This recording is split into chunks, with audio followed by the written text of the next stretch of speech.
Wade in the water,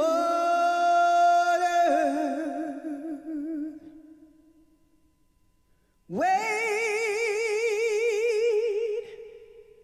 in the water, children, wade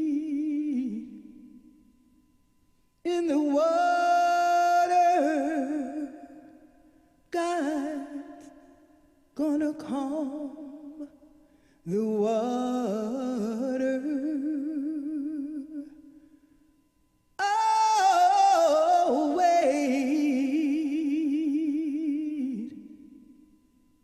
in the water.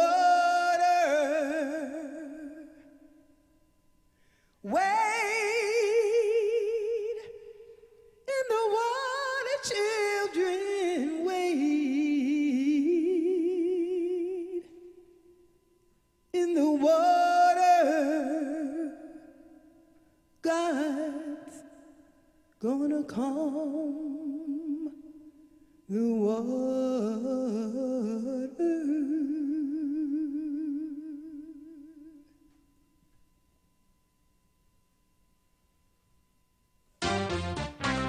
So we'll do some more praising.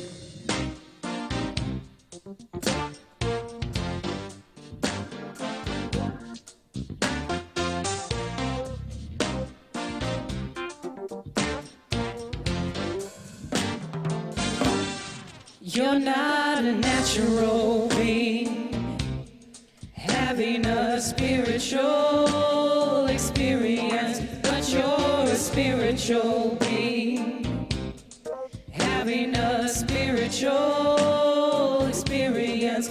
You're not a natural being, having a spiritual experience, but you're a spiritual being, having a spiritual experience every day. When you wake, your affirmation will say, oh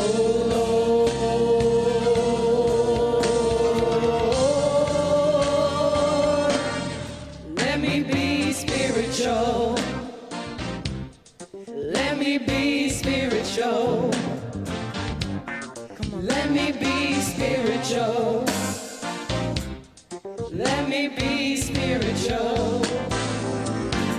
You're not a natural being, having a spiritual experience, but you're a spiritual being, having a spiritual experience.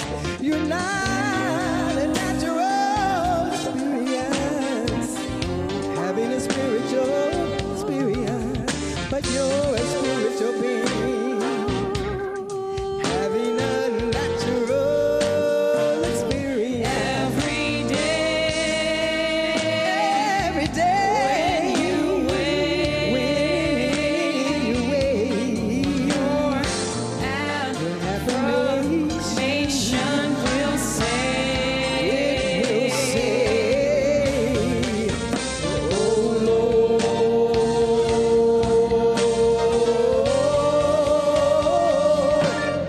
let me be spiritual. Let me be spiritual. Let me be spiritual. Let me be spiritual. Every day, when you wake, your affirmation will say, oh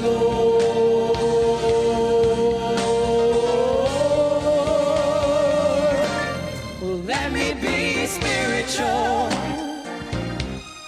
Let me be spiritual. Let me be spiritual.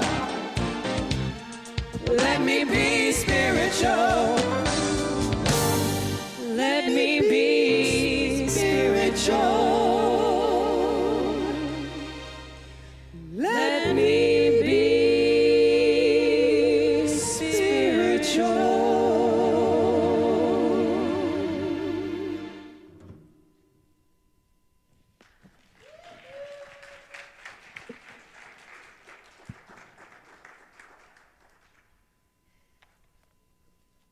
why.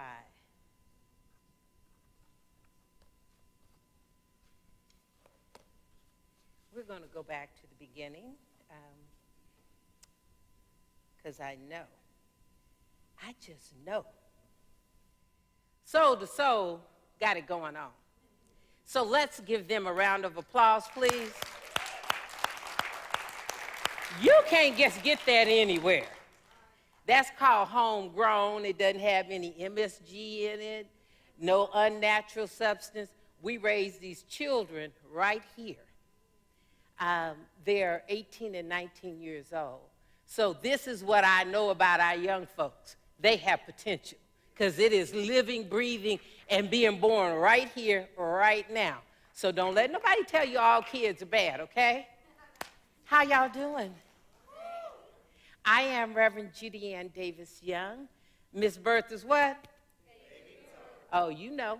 See, better ask somebody if you don't know. I'm Miss Bertha's baby girl. And someone asked me, why do you always say that? And it keeps me humble.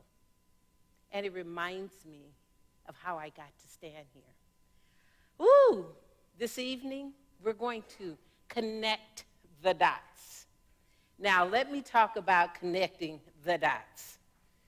I need a little more room and a little less of this. This is a beautiful plant. There you go.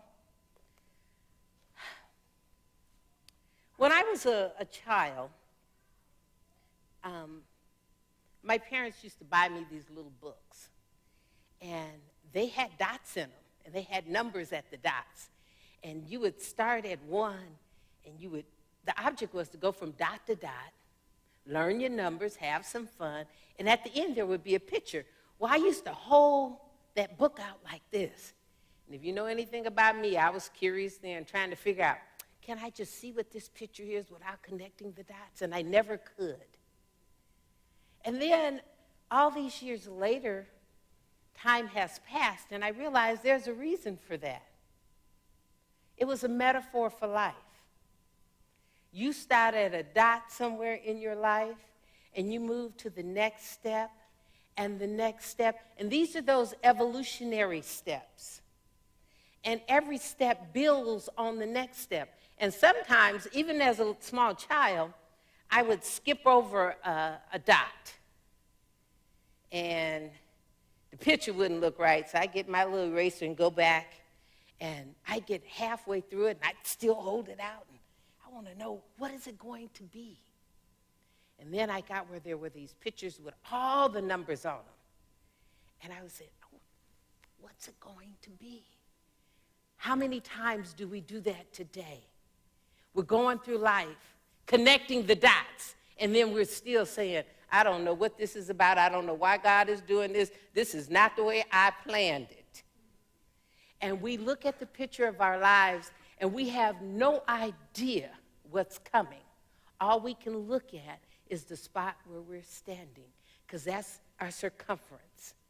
We can look around, but what I know is that as you go about the business of connecting these dots, you pick up tools along the way. And one of these tools you pick up is patience, bless you, and awareness, and love, and forgiveness. And all of this goes into whatever you're taking to the next dot. Well, it came up for me because I was looking at my awareness of life that's going on around me right now, around all of us. And I've been really fascinated lately about the orderliness of life. When appearances, if we relied on appearances, it looks chaotic. It looks like there's not enough of this and too much of that, too much killing, not enough money, not enough jobs, not enough medical, not enough. And that's what we're buying into, because we're doing this. We're holding that picture way out here, trying to see what's in it. That's not the answer. The answer is to be present right here where you are in this life. Jesus said something very interesting about being as children.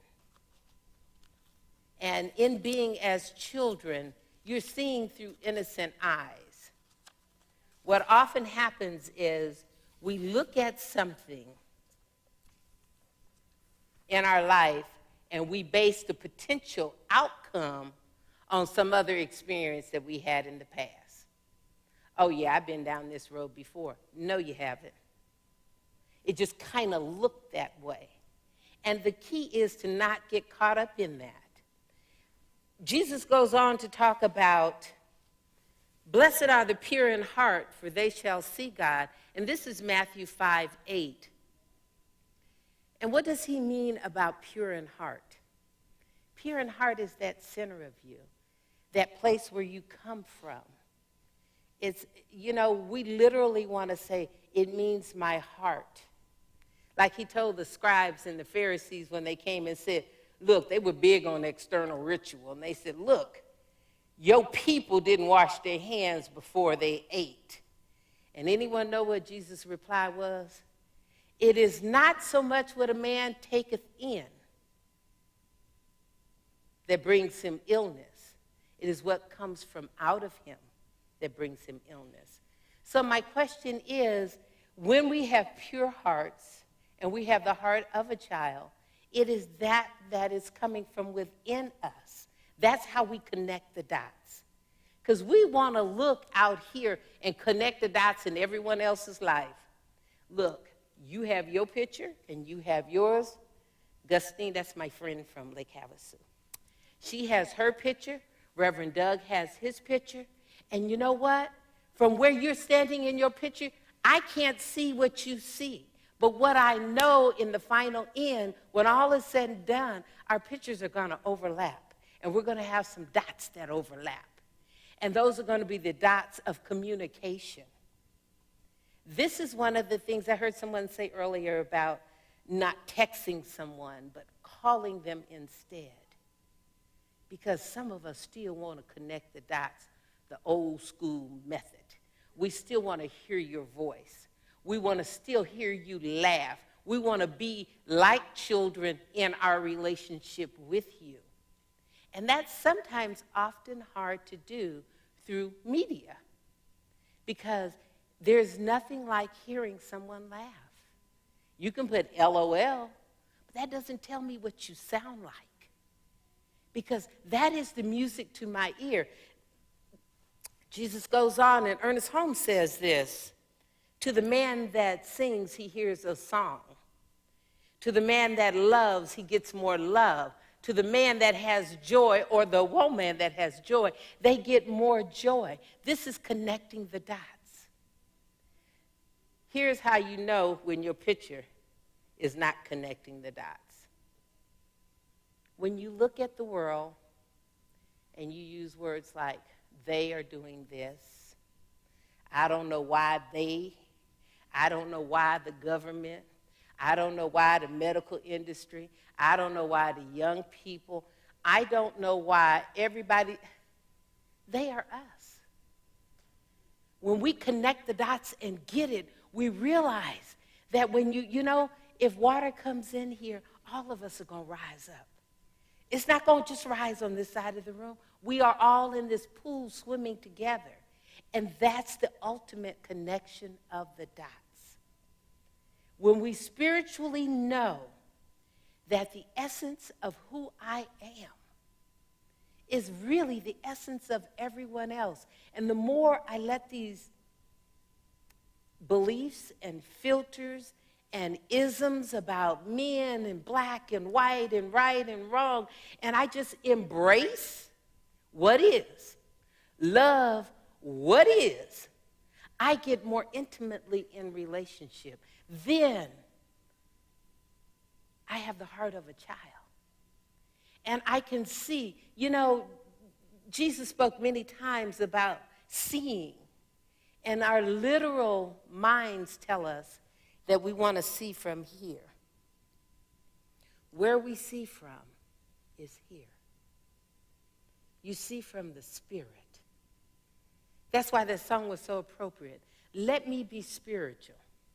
You are a spiritual being, and this here skin I have is just a house for the spirit. Because what I know is my spirit is connected to your spirits. I know that as surely as I'm standing here. And I get confirmation of that connection all the time. Because I start down a road and it looks one way, and then I get down there and I say, whoa. Because the original, I'm going to give you a local example. The original Soul to Soul group, there's only one of these people that was the original group. In my mind, my plan, God laughed. And I happened to ask the question to Carly. I said, oh, do you sing? And she said, yes. Oh, girl, give it a microphone. And this lady, Rita, with the amazing voice, was here for a rehearsal. And I said, would you just do a sound check and do a little bit of wade in the water? And when she got through, I said, oh, we really wading in the water. That's how I know that we're all connected. They didn't just show up one day.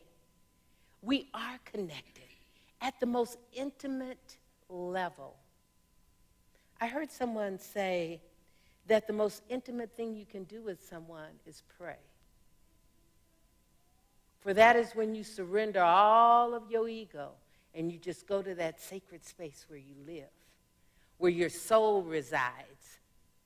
And it's not about all this conversation that we think is important, all the things that we're accumulating. Because what I know, and I've had a number of friends and relatives to make their transition lately, mourners leaving the gravesite or the funeral home or the chapel or whatever, the only thing they're going to take away is your character and that which they remember about you. They're not taking away all that stuff that you accumulated. They're going to take away that intimate connection and relationship that they had with you at whatever level. You know, I've often said that, whenever my time comes, I want my friends to show up and have a good time and be who I am. Remember me as I am. Because that's all we have is this connection. And this is what Jesus taught at the fundamental level.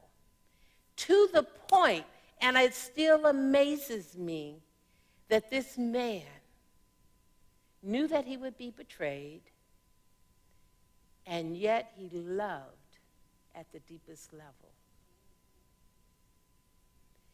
You know, it's amazing if you look at the journey of a man that lived to be 33 years old and the profound impact he has had on the world. And it was all through his connection in, through, and as love. Ernest Holmes said something in a neat little book called Words That Heal Today. And I am going to flip over there. This is my worst nightmare right here, is flipping pages. But they told me I can't wave my hands and say, stay with me, stay with me. He says, right over here, as you begin to understand why Jesus said love is the only way out, when you live in love, you're actually resonating in a higher frequency. And that's how you raise your consciousness and activate the deeper stuff within you.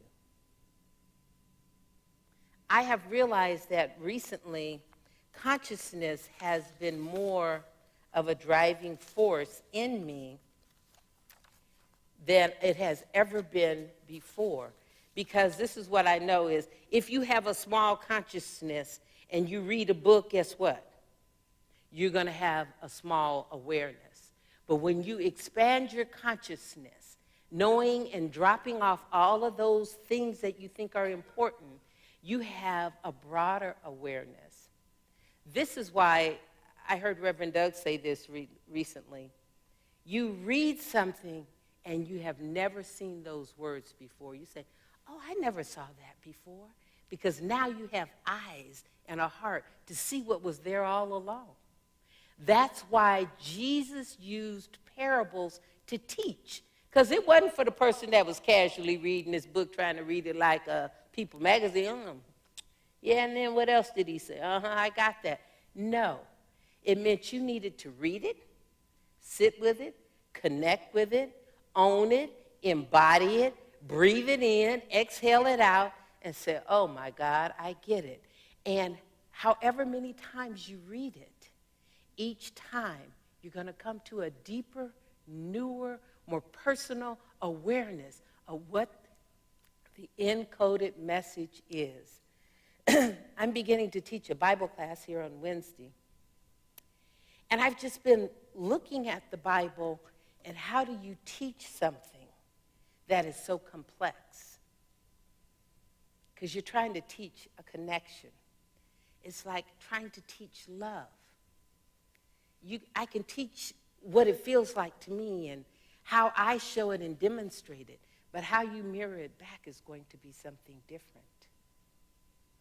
For some of us have wise mirrors because we clean them and we pray and we see ourselves in others.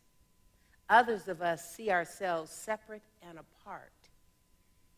But when you collapse all of that and you connect the dots and realize there are two laws. There is the law of love. That's it. Jesus said there's love and there is law. Love is everything, and law is what holds this universe together. So the love of the law and love and law go together. And when you bring those two together, you really do connect the dots. Because it is hard to love and be in fear. It is challenging to love and be in anger. It's challenging to love and be anything other than in love. But it comes with wisdom. It comes with commitment and dedication and a lot of prayer. And I don't know anyone in this life that has gotten it perfect yet. It's a constant evolution. It's that peeling back the layers one at a time. And when you have a disagreement or a disconnect, meaning a break with someone, you go back in and you do some healing work around that. That's when you strengthen and connect the dots. There was a man from a business perspective that got this, and he connected the dots in such a way that he will be forever remembered in American history, and his name was Stephen Jobs. You all know who he is, the man that created Apple. He created Apple, he got fired from Apple, he came back, but he knew how to connect the dots from a communication perspective. For some of us, connecting the dots is connecting that which is emotional, spiritual, physical, and natural within us. That's the first place to start. And once you connect and integrate all of you, quit divorcing yourself from yourself, then you start having tentacles that reach out and pull other people into that love. Because what I know is each one of us has a vortex of energy that I call your wheelhouse. You know, wherever mine is, that's where I'm the epic center of my wheelhouse because it revolves around me. And Kerry has his epic center, and Gustine and Maurice, they have theirs. And what happens in the beauty of life is when we come together and we connect and we can swirl together and break off and swirl apart and still honor our collective connection. I'm going to emphasize this with one last point. I was in Breckenridge, Colorado,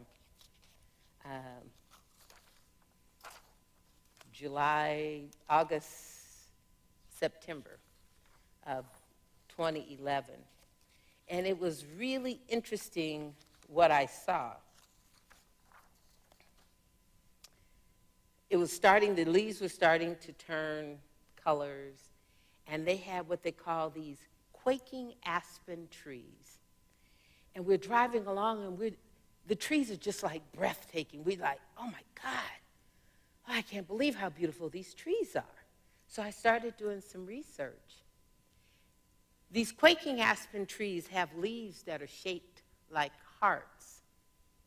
That's one thing that makes them unique. But what makes them more unique than that is you look up and you see a group of gold trees, a group of brown, red, and green. But underneath the ground, way down, there is one root. And it asexually comes up.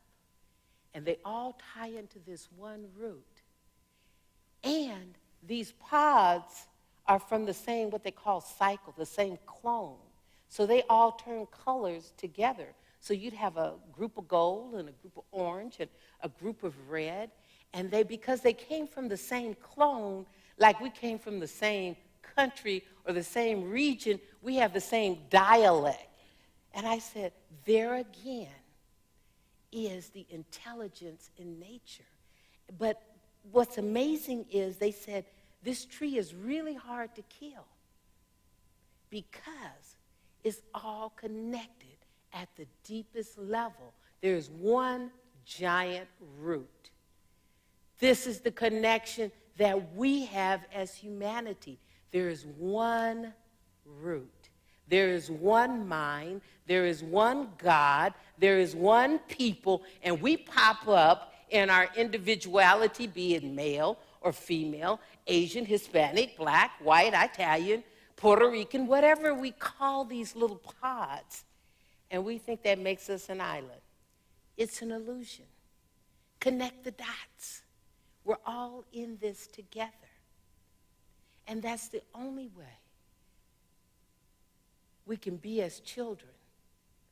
That's the only way the pure of heart shall see God, is when you connect the dots. So when I see a homeless person, I see a facet of myself. When I see a child that does not have or is being neglected, I see a facet of myself. Goes on to say, that you do to the least of me, you've done to all of us. You've done it. So I'm inviting us to stay connected, and I will pick on someone that's here. And I know at a soul level he gets it. There's a young man here, Kerry, that does some amazing volunteer work in the community, because he knows that he's connected to those that have and those that have not. Our challenge is we have become so desensitized, we can drive past people and never look them in the eye, because sometimes we don't want to see it, or it's so painful, we don't want to even acknowledge that it happens. But at a spiritual level, we have to connect the dot. The last thing I'm going to say about connecting the dot. The dots of positivity and wisdom and joy and love, they are the light of the world. You could turn out all the lights in this room, and maybe Joe can do that. And as the lights go down, you can walk in with one candle, one positive person, one positive thought, and it's going to displace the darkness. Let me say that again. You can have a dark, dim situation, and sometimes we're going to be put in that position to be that person, to walk in and be that ray of light, that ray of hope, and know the truth for everybody there, because they on another page and they don't know any better, whatever the story is. It matters not. But when you walk in and you are the wisdom of love, the intelligence of our connectedness, the presence of God, the presence of joy, abundance, guess what? You displace the darkness. Joe, bring the lights up. Thank you. And to show you how powerful this is, Some dark, dim person could walk in here, and they cannot affect the light that is present. That's just as simple as I know to tell you that there is a God. That's just as simple as I know. When you walk in with that grace, your presence is going to say, I am you and you are me, and we are connected. I don't care who shows up with their story.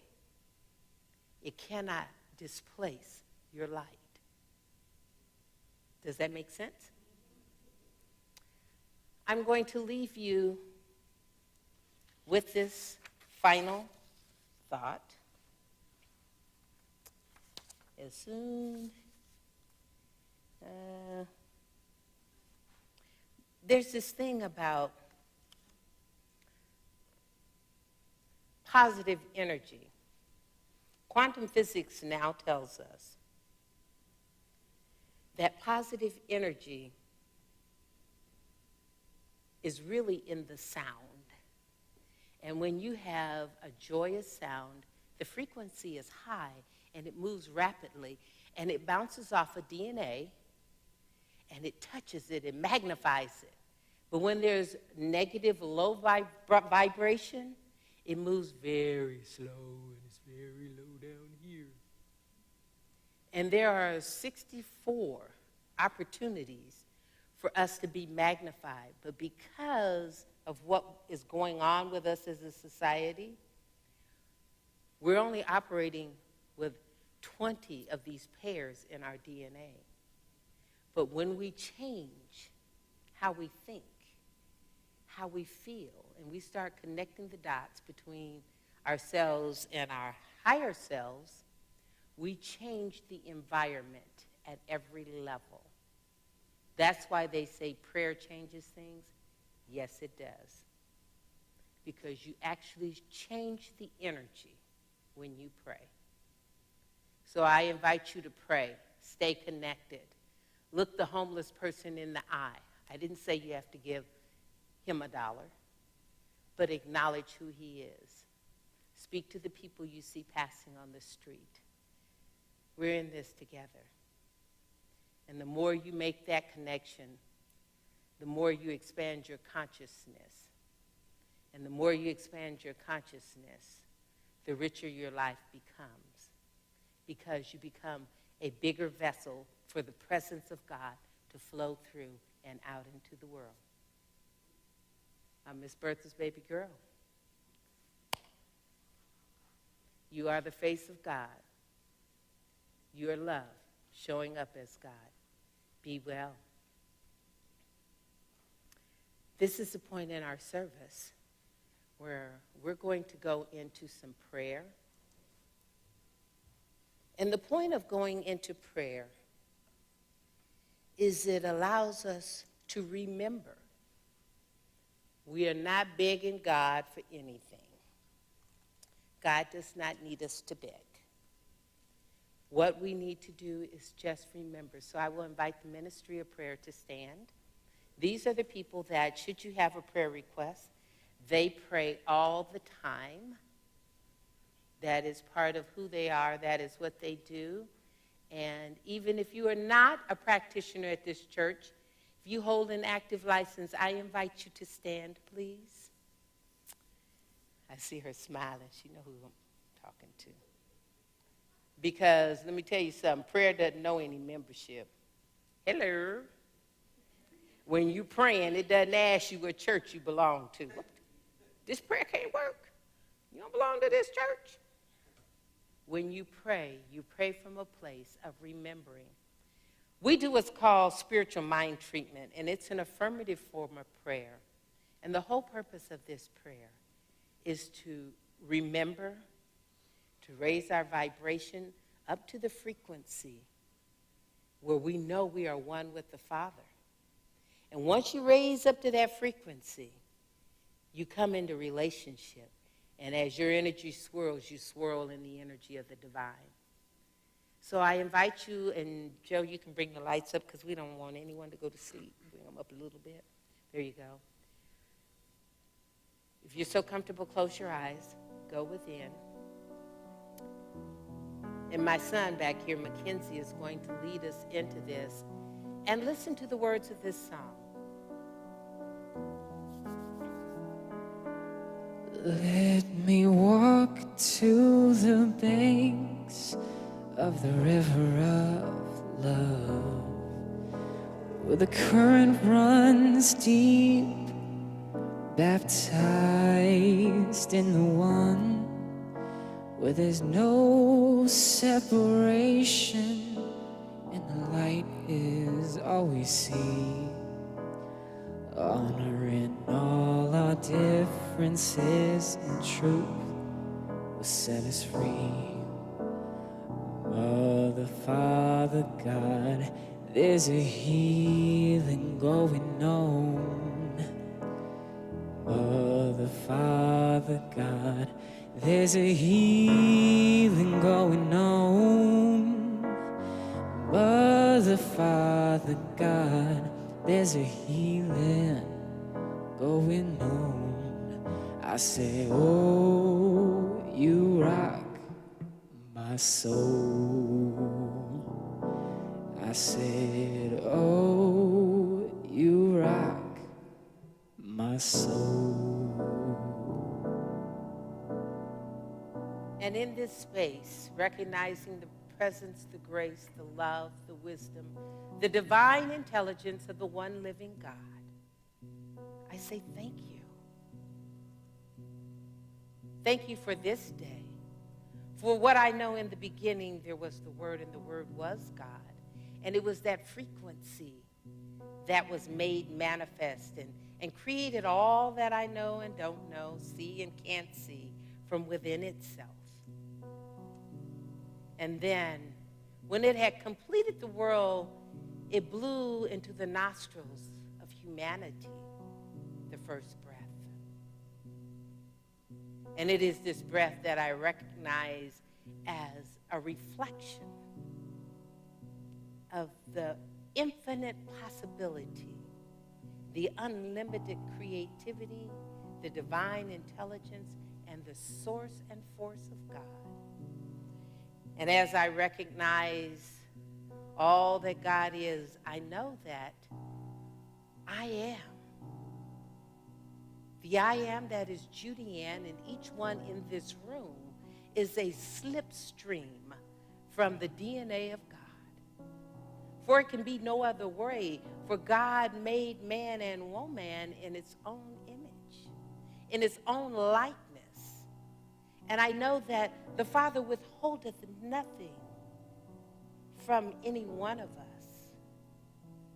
And knowing this, I create a consciousness and an openness so that God can move in and through me.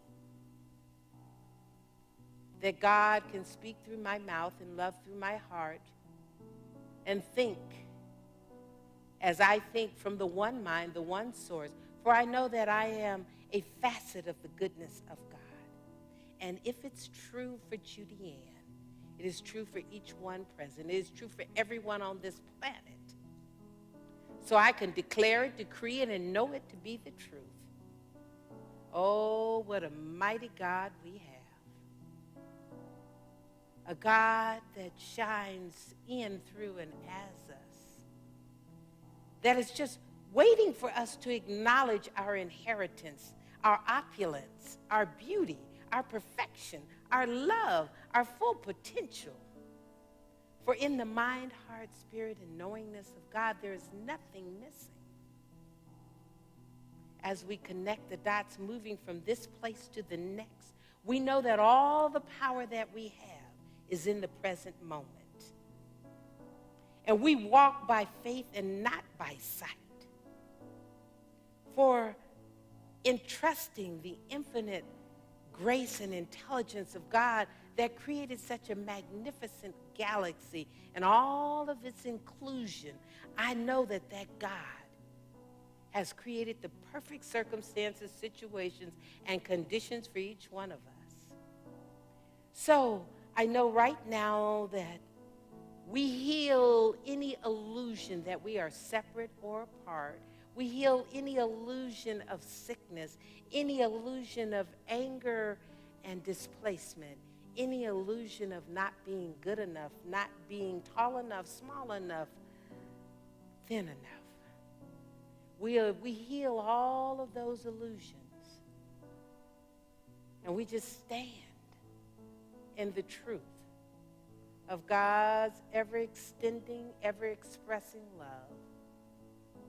For when all else happens, I just stand and know that God always has our back.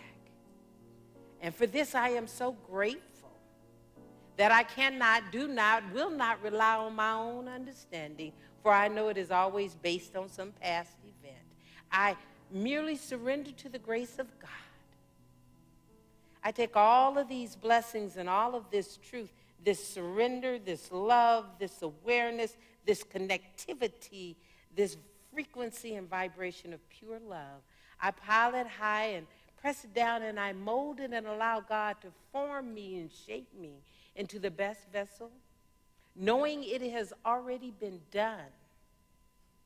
I can joyfully let it go, know it is so, and invite you to join me by saying, and so it is. Amen. Ashe.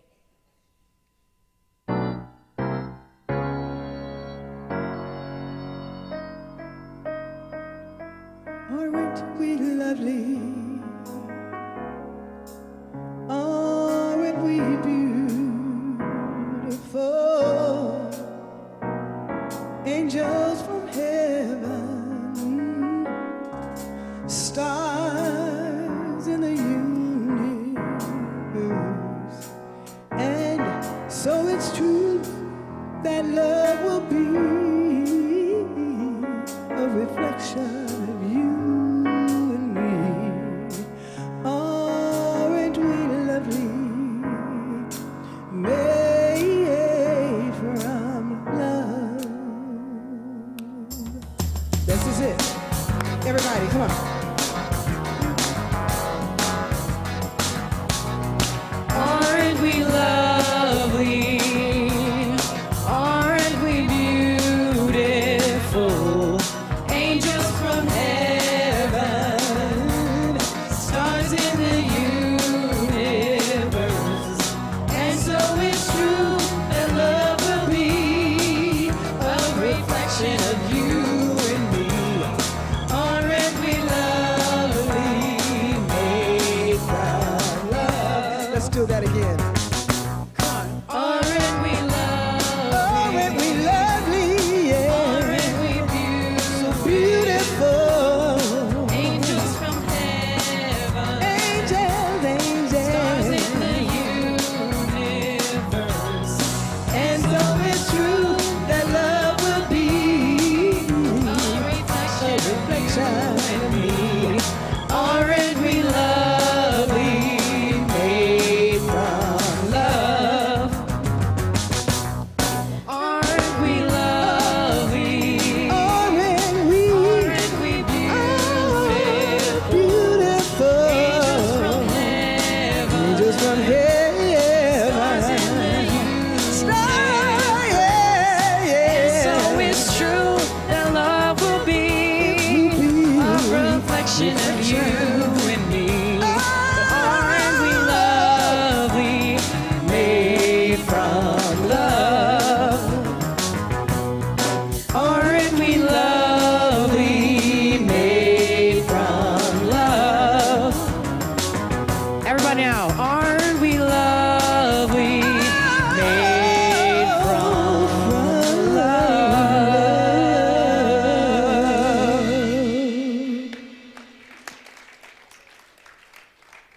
Now, I think this is the point where we call our ushers forward. Yes? Yes. I don't have a program in front of me. And connection cards. Ta-da! There you go. See, it's magic. It just happens. I have some wonderful people that you don't see that are back there making all this stuff appear. That's the lovely Joe Blom, and he's waving at us through the window. There is Darren on cameras, And there's my baby girl Irene back there. They do all of this stuff and make all this stuff just look like magic. And these lovely ladies are our ushers. If you are not a member here, and even if you are, in your program you have a connection card. Please fill it out on the back side. Tell us who you are if this is your first time. Welcome. I know there are some people right here in front. This is their first time. Anyone else here for the first time?